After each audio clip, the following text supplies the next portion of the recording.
for next year.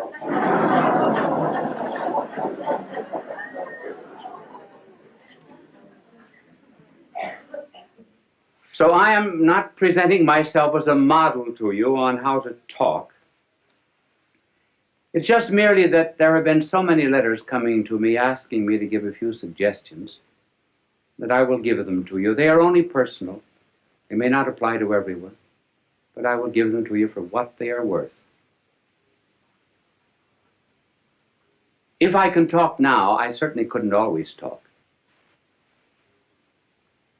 There came a turning point in my life. It was in college when I was a freshman. I was on the debating team, which was in the college that I attended a great honor because they put a tremendous premium on debating. I thought I was good because, after all, I was picked as a freshman. I had to be good. And the night before the debate with Notre Dame University,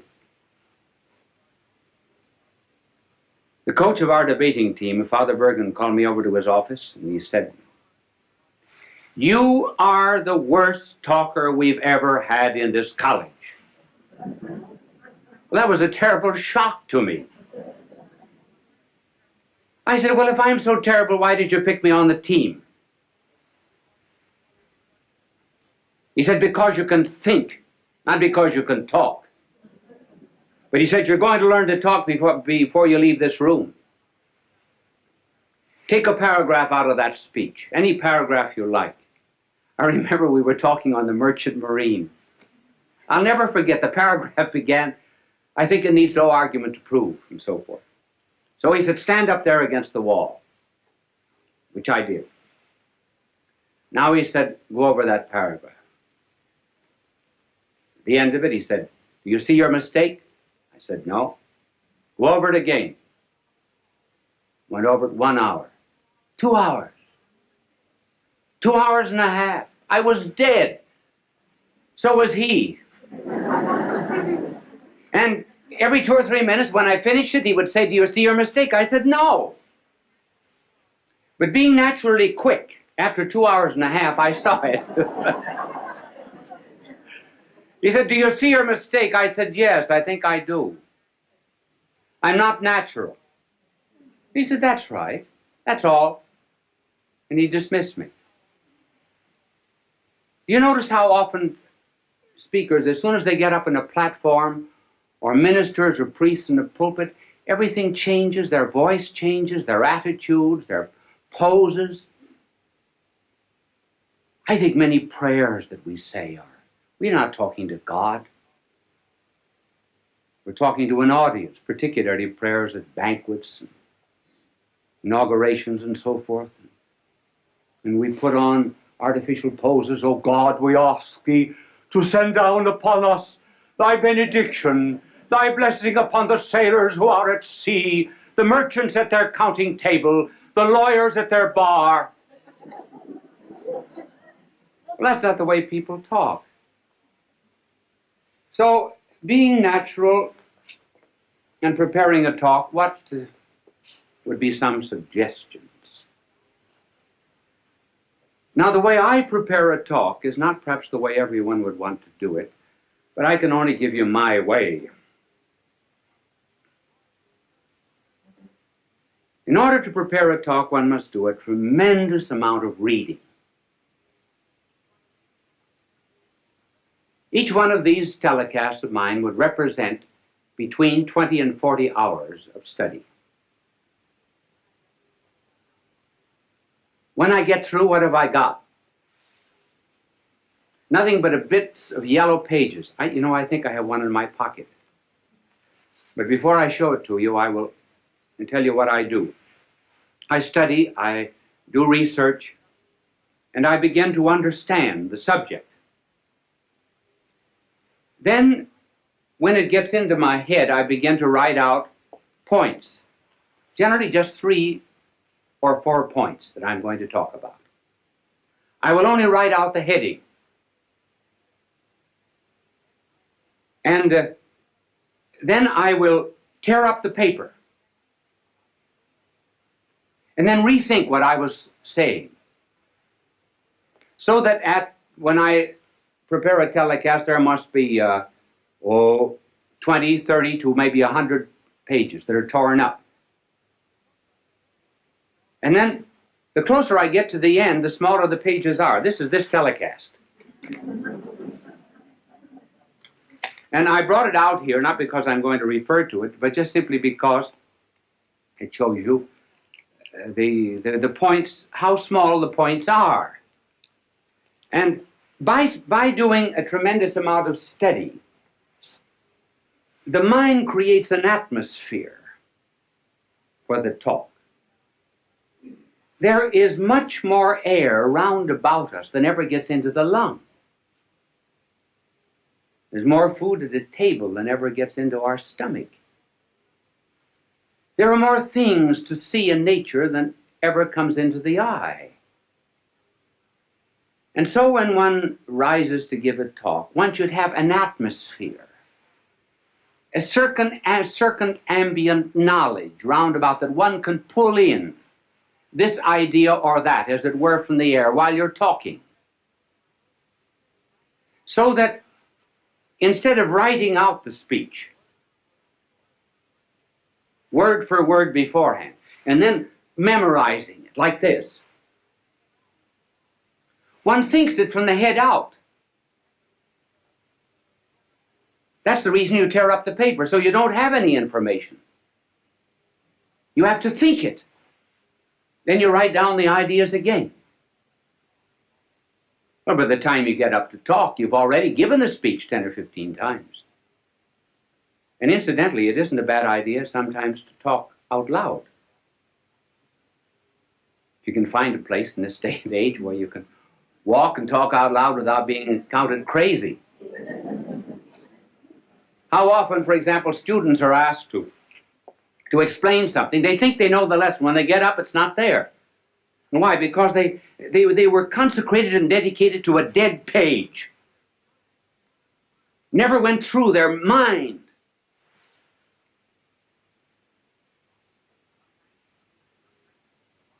Sometimes teachers are just textbooks wired for sound. And studying is nothing but what is in print, passing from the mind of the book to the notebook of the teacher, or rather from the notebook of the teacher to the notebook of the student without passing through the mind of either. Now, this method of preparation is hard. It's very much easier to write something out and then to learn it than to do it this way. Sometimes if you do not feel well when you're giving a telecast or a lecture, thoughts do not come. You cannot always recall exactly what you had in your mind. But at any rate, there's a spontaneity. That's what people like. Even the mistakes you make. Now, one of the reasons, for example, why people like to have me draw is because everybody in the audience can draw better than I can. They feel they're far superior, and rightly so. So if I make a mistake in talking, fine. That's good. They say, I could do it just as well as that. And they can. This method, while it's harder and is a wonderful preparation for absorbing knowledge, has difficulties. One difficulty is that there are some people who give speeches who must write them out. For example, the President of the United States has to have his speeches written because every word is important. Then, too, there are some things that are not worth learning.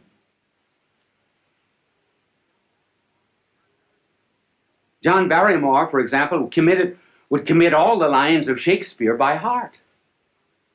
But when he played in comedies and cheap movies and so forth, he absolutely refused to learn anything.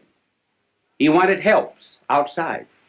Now that's why people on television have to have aids that are outside. I do not use any kind of aid on the outside. If I read anything, I have it written out. Now, there are two main props that are used in television. And the first prop is what is called an idiot card. An idiot card is something that is written out so that you'll not forget it. Now, just suppose I were teaching you mathematics. Now, I would be reading off this idiot card. And I would say to this vast television audience, 2 plus 2 equals 4. 2 plus 1 equals 3. 3 plus 3 equals 6. See, I don't forget it that way. Wonderful, isn't it? Now, you can... thank you for the idiot card. It was not an idiot that held it. It's only the card that's an idiot. And it's impossible for people who are constantly appearing, for example, on television, to study their lines or their commercials. And so they have to have them written out on these cards. But you can always tell, if you just look closely at anybody who's using an idiot card, this is generally the way.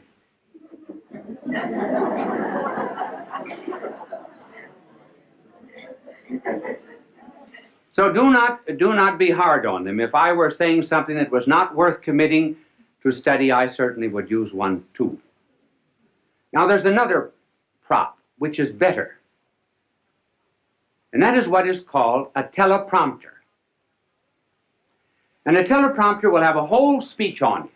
For example, when you hear people giving speeches on television, 999 out of 1,000 are using a teleprompter if they do not have the paper before them. Many of the commercials which you hear are written on teleprompters. And a teleprompter rolls. Now, I was watching a television show once where the teleprompter got caught. And that's kind of hard. Now, for example, if I were using a teleprompter and I didn't know my lines, now this is exactly what I would have written out. My name is Bishop Fulton J.Sheen. My address is 366 Fifth Avenue, New York. See, then I don't forget. Now, this is the teleprompter. These are some of the aids that are used in television, and television simply could not exist without them. And they are helpful, too, simply because one is apt to forget. Many times, you're standing before a television camera, momentarily I can't think of the next point. Well, I'll throw in a story or something till it comes back to me. You don't know it, but I do. I don't get too embarrassed. I don't get flustered because I can't remember it. I remember, I was giving a talk once in Ireland at the Eucharistic Congress. I've forgotten when it was, a long time ago. If there was ever a time in my life I wanted to do well, it was then. And I was reciting a poem that I know just as well as I know the Our Father. It was a poem written by an Irishman, Joseph Mary Plunkett. And the poem was, I see his blood upon the rose, and in the stars, the glory of his eyes. His body gleams amid eternal snows, his tears fall from the skies. I see his face in every flower. The thunder and the singing of the birds are but his voice. And carven by his power, rocks are his written words. And I forgot the next line. The reason I forgot was because I had said something before that the audience seemed to have taken politically. I didn't want it to have political significance. So while I was reciting this poem, I was giving myself an intellectual spanking. And I spanked myself so hard that when I got to the 9th line of this poem, I forgot. And I said to the audience, I forgot. Well, tremendous crowd there, tens of thousands of jaws dropped in disappointment. And when an Irish jaw drops, it collapses. So I had to get myself out of the difficulty. There came to me then a line of Patrick Henry. Not the one that you know. Oh, Patrick Henry also said something else. He said, when you're in difficulty in an oration, throw yourself into the middle of a sentence and trust to God Almighty to get you to the other end. And so I began. I didn't know what I was going to say, but I started. I said, I'm glad I forgot. So I didn't know how I was going to continue, so I started again. If I had ever wished to have forgotten anything, so I thought I'd give myself another jump on the springing board. If I had ever prayed to have forgotten anything, I should have prayed to have forgotten these lines of Joseph Mary Plunkett. I think there's beautiful symbolism in their forgetfulness. And that symbolism is that standing on the anvil of Ireland's soil, one should be able to hammer and forge out the sparks of his own poetry and not be dependent upon a magnanimous soul like Joseph Mary Plunkett.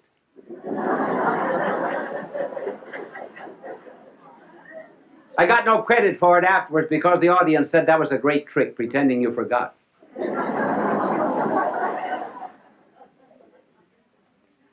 It is always well to be prepared for such unexpected moments when you do forget. And even better still, when you're at a banquet and called upon to give a talk.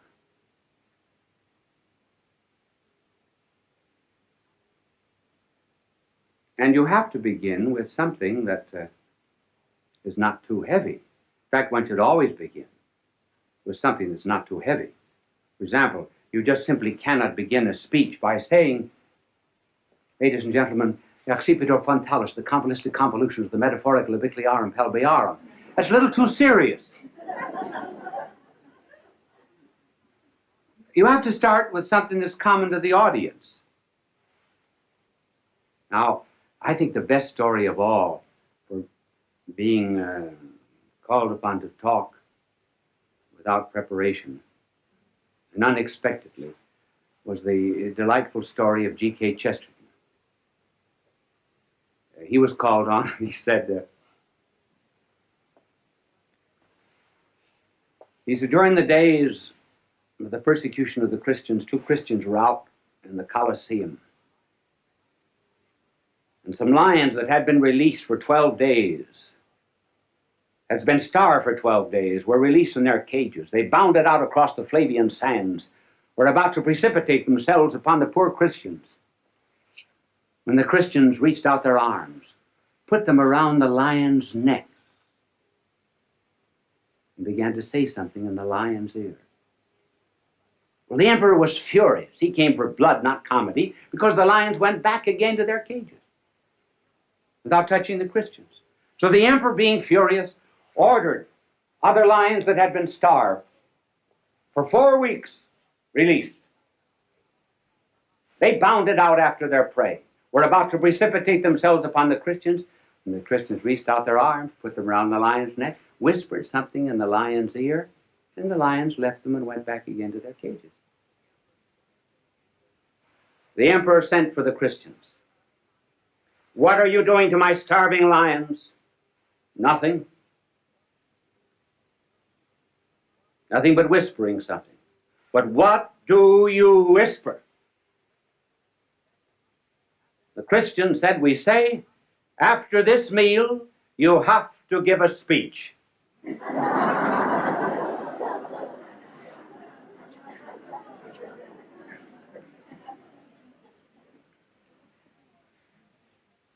So a preparation is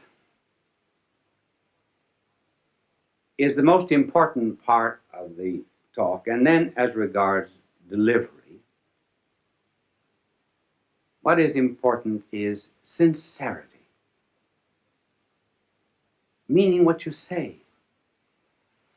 Children are the best judges of anything that's heard on television. I do not mean dramas where there's an artificial emotional interest created. But children who may not understand what is being said. they know whether the speaker is sincere or not.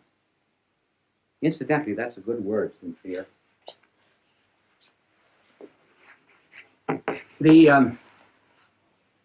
When the Romans put up their many marble columns in their temples and their courts, they sometimes would find marble that had a flaw in it. So they would fill it up with wax and color it. Wax in Latin is cera. If they found a perfect marble that had no need of artificial filling, then it was called sine in Latin, means without wax, or sincere.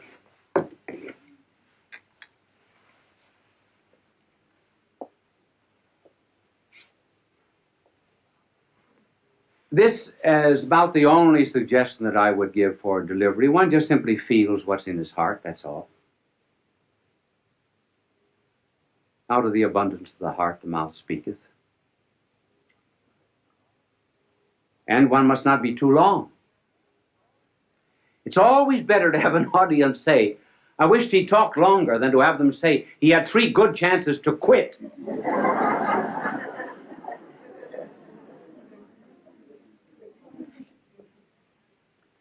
And then in the communication of any idea, the secret of a good talk is the secret of fire. Fire has 2 qualities, heat and light.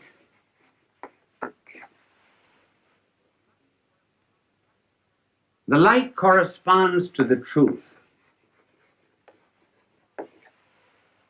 The heat corresponds to the zeal, to the passion,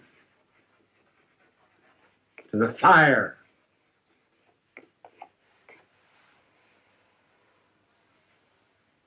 And the fire and the passion come always from the truth.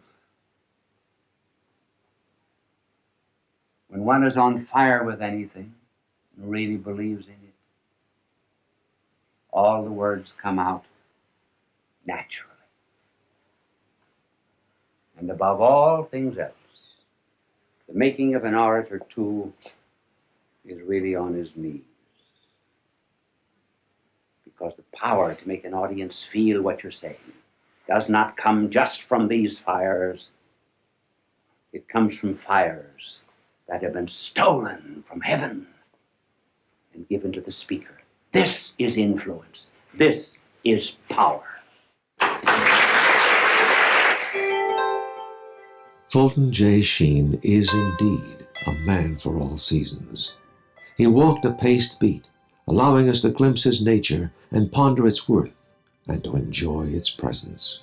Bishop Sheen authored over 90 books. He broadcast countless radio and television programs and ministered in many parts of the world to people of every belief. As he said many times, it is not a unity of religion we plead for, but a unity of religious people. We may not be able to meet in the same pew, but we can meet on our knees. The bishop wrote 94 books, recorded countless radio shows, and appeared on hundreds of network and syndicated television programs.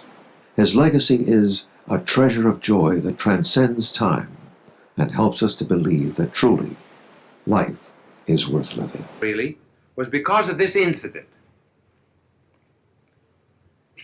This particular day, I was too busy to go to dinner, so in the afternoon I went into a grocery store to buy some graham crackers.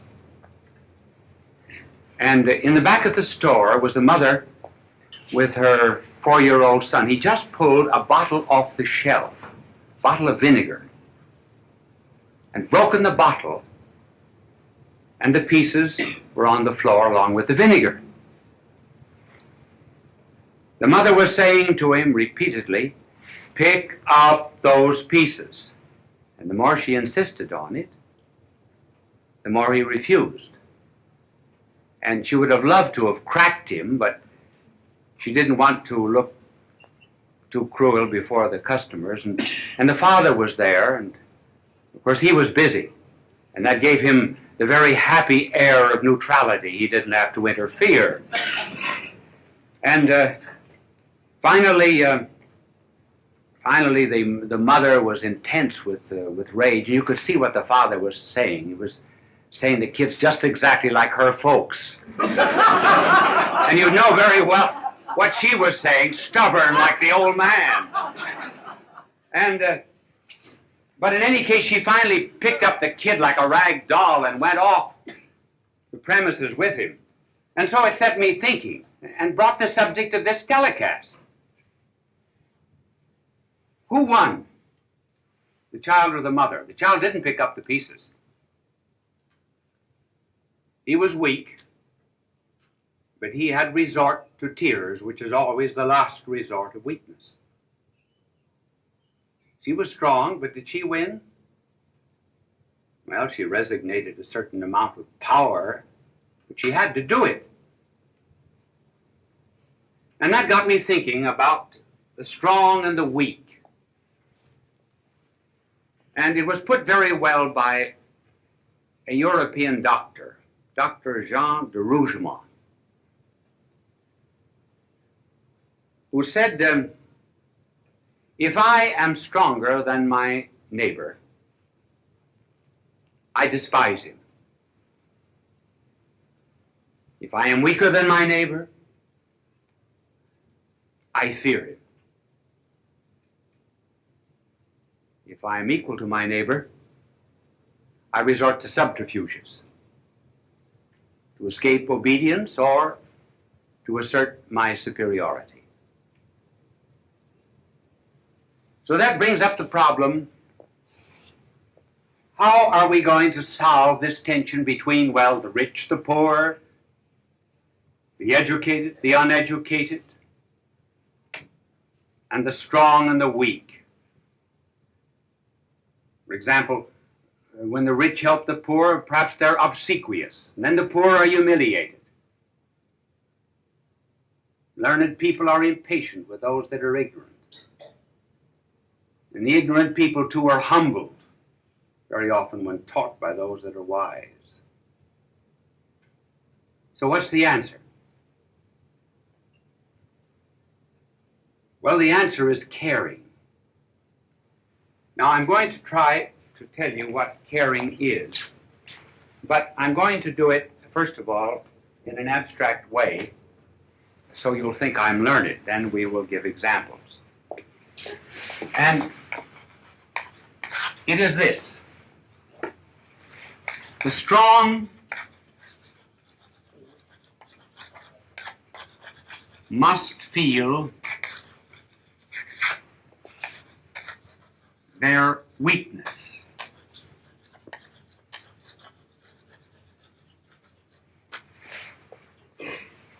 Strong must feel their weakness. The rich must feel their poverty.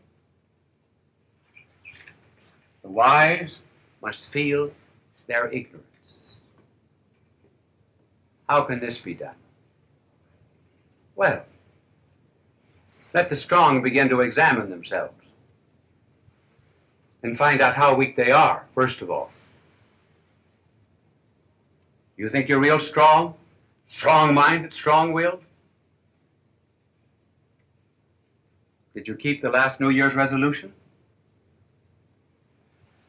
Do you keep on a diet? I know a woman who went into a gymnasium and the instructor said you have to chin yourself 20 times a day. She said, which chin?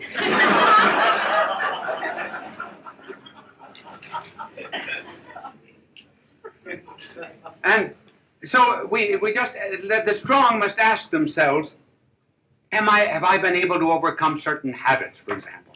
When cocktails are free, can I resist the third? If I smoke, would I ever give up a package of cigarettes a week, say, for the poor? And then as regards the rich. You know, the angel just cleaning my backboard, I noticed his halo was on crooked tonight. And then the same is with the rich.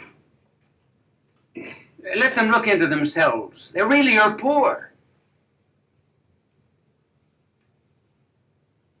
What virtue have they? Charity? Justice? When they examine themselves, they find themselves on the inside really nothing but rags. Oh yes, they've got something in their pocket. And the wise? They know all the books, yes. But do they know the meaning and purpose of life? So, just as soon as a strong man begins to feel his weakness, then you have a decent kind of equality. Then it's not based on law. It's not based on legal fictions. It's based really on caring and on loving. Notice how that comes out when a person has to have an operation. Go before a doctor.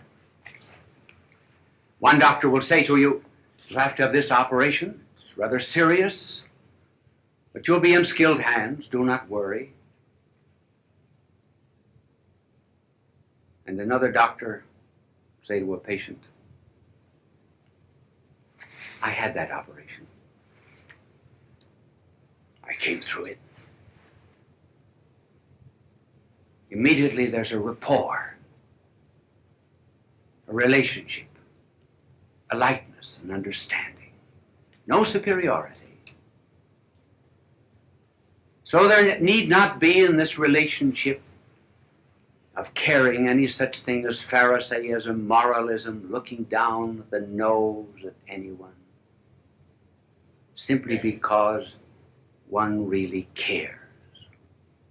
Now let us apply this to ourselves. We say, well, how can we do that? How can a strong man begin to feel his weakness and so forth? Well, and how can I act toward others in that charitable fashion? Well, let us begin asking ourselves, aren't there moments when I hate myself? I know that I'm rotten on the inside.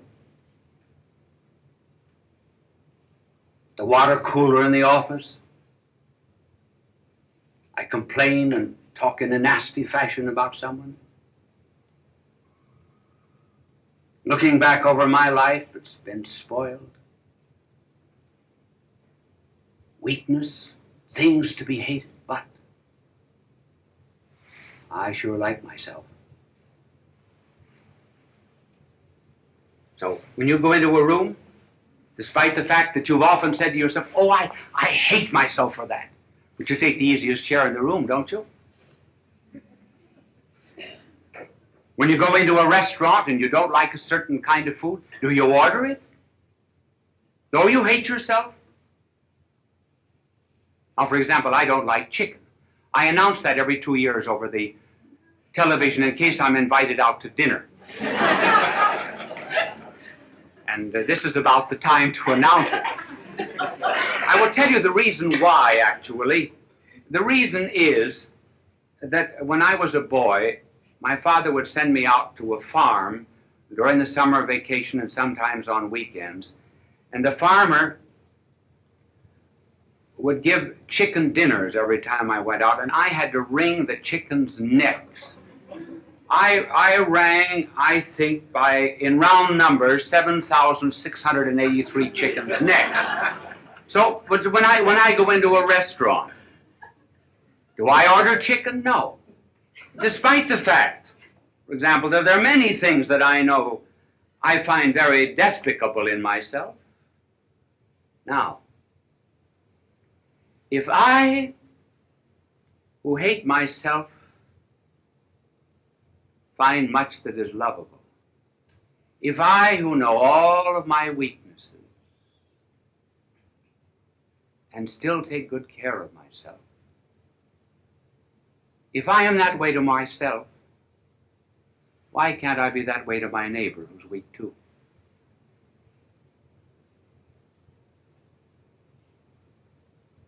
If I have money and he does not have any, and I know on the inside how poverty-stricken I am as regards goodness,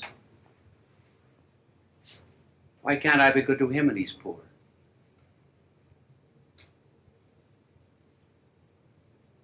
This is the basis of caring.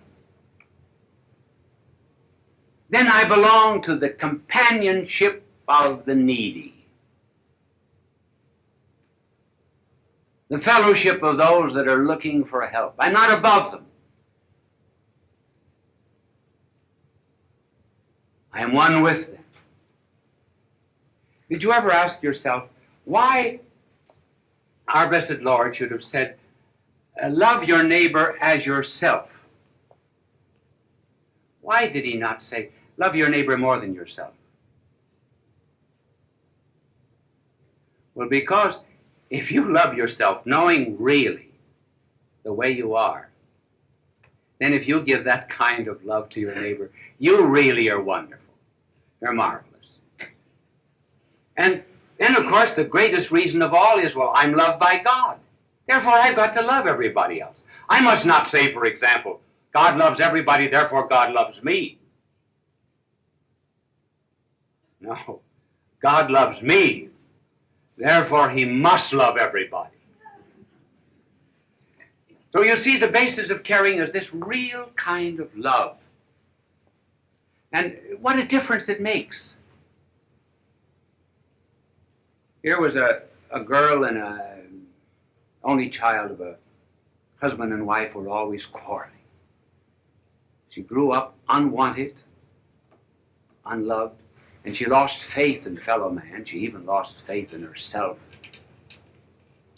And so as a young woman, she was miserable and unhappy.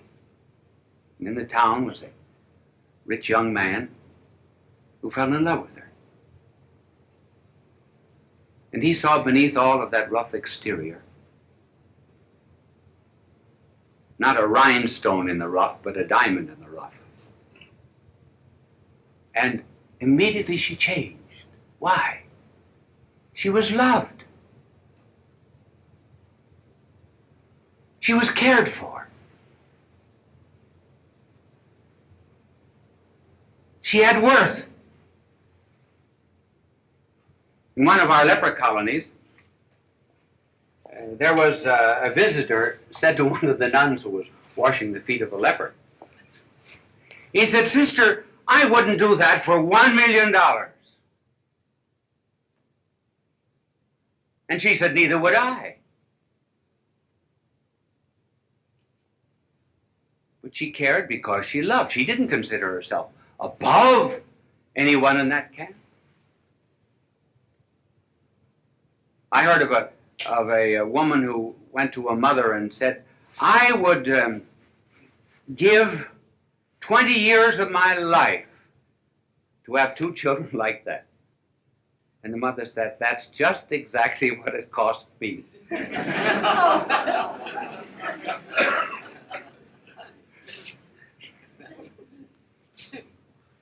So the inspiration, therefore, is love. And I wonder if in this day and age, why it is popular to say that God is dead. They say it's a question of semantics. I think it's a question of optics, not semantics. Not a question of words, it's a question rather of what we see. It is not God that is dead. It is love that is dead. Love.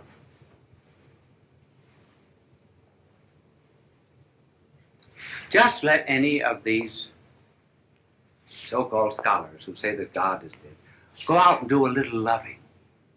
I do not mean necking, sexing, fornication, adultery, homosexuality. I mean loving.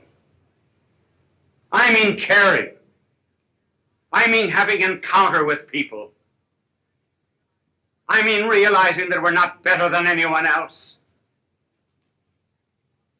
simply because we know ourselves better than anyone else. We know how base we are, and we cannot know nearly as much about them as we know about ourselves. Let them go out and begin to love in that way. Love their neighbor. Let them go down to some of the slums of Latin America. Go into the wards of some of our city hospitals. Go into the poor districts of a city.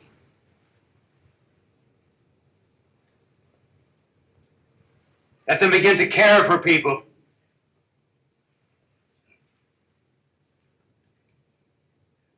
And then they will find out what love is. After all, if they do not begin to love the neighbor whom they see, how can they love God, who is invisible, whom they do not see? That's the place to start. Start with neighbor. Start with the needy. And that was what was done, remember, in the parable of the prodigal son. No, the parable of the Good Samaritan. Here is a man going down from Jerusalem to Jericho, and he's waylaid by robbers. A priest and a Levite pass by. I hate to say this, but you know, it's said that one of the reasons why the priest and Levite passed by was they found the man already robbed.